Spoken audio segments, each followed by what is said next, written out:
Assalamu Walaikum. In this video, how to use a roller in Photoshop. Let's begin. Go to view and see this roller.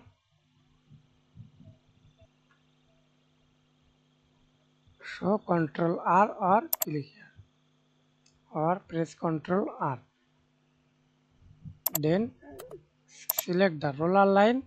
Right click on your mouse.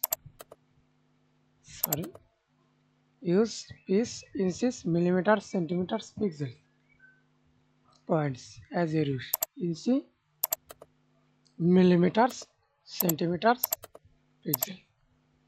That's it. And click anywhere, vertical, horizontal line,